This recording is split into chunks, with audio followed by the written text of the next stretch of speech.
our Patterns of Succession lab. So this is lab 5.12, and you're going to learn about succession. So the first thing you're going to do is always check out the lesson introduction. So we'll go over this, and basically this is describing that ecosystems will follow a certain pattern of change when they were recovering from a disaster. So a disaster could be like a volcano, a hurricane, earthquake, things like that. So it's the pattern that nature kind of follows after these types of disasters. So in the example, they talk about Mount St. Helens. It erupted in 1980.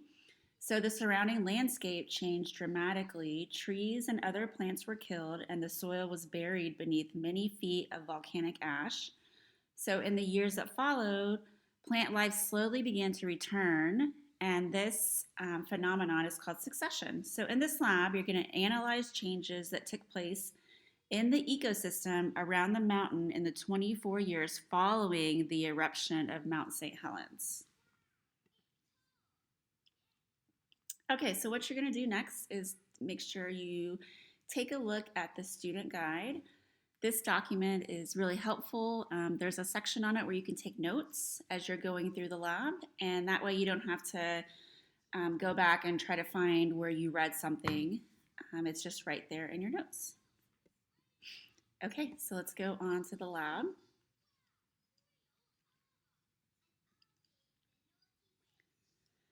Okay, you want to make sure you download your lab reports, and then they give you a link to the guidelines again, just in case. But the lab report is your answer document, and that's where you're going to take a look at some pictures and describe what you see. So as you read through the lesson, take notes on each screen on your lab guidelines. You can use your notes to help you complete the lab report and study for your test. Okay, so ecosystems are dynamic places. So dynamic means that they're constantly changing. So Mount St. Helens is in Washington State, and there was a massive eruption there in 1980, and it pretty much collapsed the whole side of the mountain face. If you look at the picture, you can see the huge plume of smoke, and tons of ash was just spewed all over the mountain for 9 straight hours. This darkened the sky, and it also rained ash on the surrounding landscape. Ecosystems are dynamic places that experience change every day.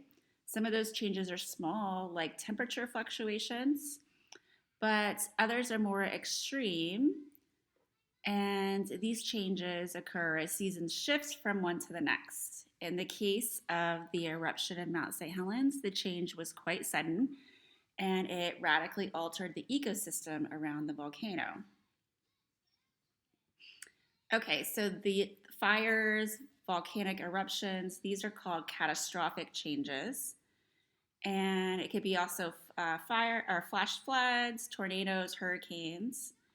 And these events are so severe that they strip the ecosystem of nearly all of its life forms. So like plants, animals, fungi, anything that was in the area is just totally gone. So after a catastrophic change occurs over the next years, the ecosystem will start to kind of spring back a little bit. So plants start to come, birds from neighboring areas may deposit seeds in the area, and little plants and grasses will start to sprout. So as this plant life returns, this allows animals to return, especially those that eat plants. And then those animals that eat meat will later come because they can eat the animals that are eating the plants, and so on. So the food chain kind of starts to restore itself. So the change in species composition following a disturbance like a volcanic eruption or a fire is called succession. The first stage of succession is in which plants begin to grow on newly formed soil is called primary succession.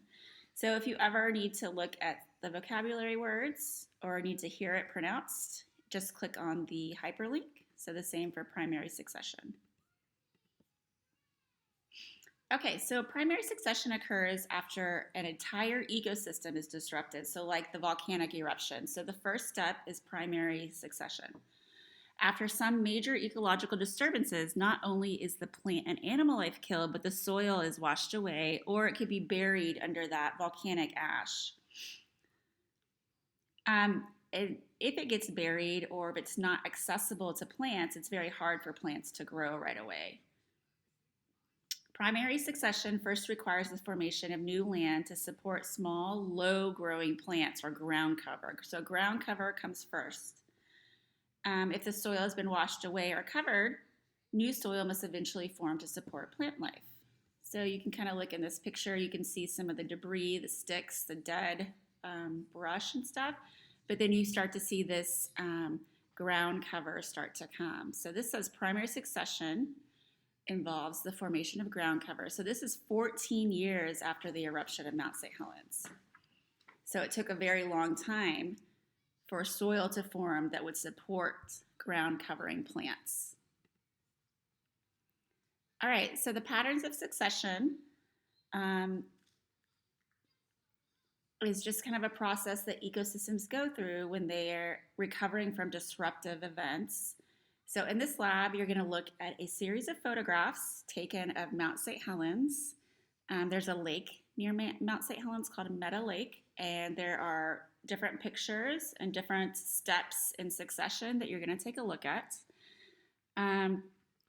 So you want to know that the area had been clear cut before the volcano erupted. So the trees had been chopped down. They were using them to manufacture different products.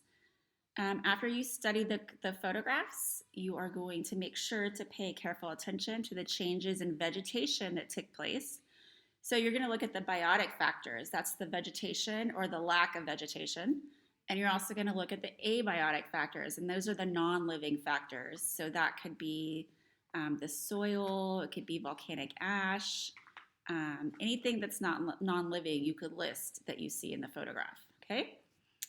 Okay, so let's go and we're going to take a look at your lab report. All right, so here's your lab report. So it's worth 20 points.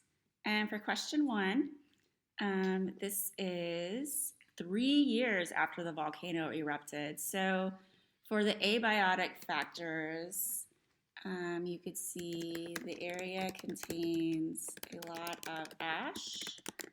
It looks like the volcano erupted just days ago and not 3 years ago. So it looks pretty bad still.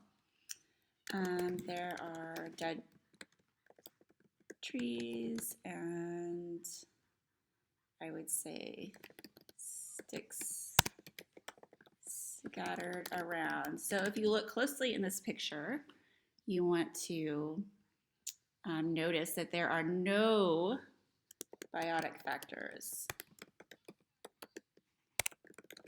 So for your answers, you can break it up like I did. So I wrote down abiotic factors, and then I wrote a few sentences. And then I have my biotic factors, and I put my sentence there. So you don't have to break up your answer like this. You can just put it into one paragraph, but you want to make sure that you make note of the biotic and abiotic factors for full credit. Okay, so question 2 is 9 years after Mount St. Helens erupted. So now we're starting to see some biotic factors. So you can see some low shrubs starting to grow, but there still aren't any grasses or trees growing. There's still a lot of ash and dead tree stumps, logs, sticks, a lot more abiotic factors than biotic factors. So you want to, here's an example answer of what they put. It says the ground still looks very ashy, as though the eruption just happened, but several shrubby plants are growing. Maybe those plants came from seeds that blew on the wind or were dropped by passing birds or animals. So remember, we read that in the lesson, so feel free to add what you've learned in the lesson into your answer. There's still no grass or other plants present. So notice that they made note of the abiotic factors, and then they made note of the biotic factors. All right, question 3, it's starting to look a little bit better. So this is 14 years later, and this kind of gives you an idea of how slow succession is. So you're starting to see some grasses, you're seeing some shrubs, you're still seeing quite a bit of ash. There's no, the ground isn't fully covered by grasses or ground cover. So make sure that you're kind of describing in detail what you see, what changes you see in the biotic and abiotic factors. Okay. Number 4 is the last one. So it's starting to kind of look a little more normal. There's still no really tall trees or large trees, but you can see that there is grasses and ground cover on the ground. You can also see soil. You don't see ashes anymore. You're starting to see the soil return. And you can see that some of these trees are starting to get bigger and bigger, but it's going to take a while for them to reach full size. So make sure that you list in detail your biotic and abiotic factors. And then there's another question. It says, does anything surprise you about this series of photographs? So I would say what surprised me is how long it takes, and that it seems from 14 years to 24 years. So it took almost 10 years after the third photo for there to be any type of ground cover. So that's pretty surprising. You kind of think that our environment bounces back a little more quickly, but actually it takes a very long time to recover.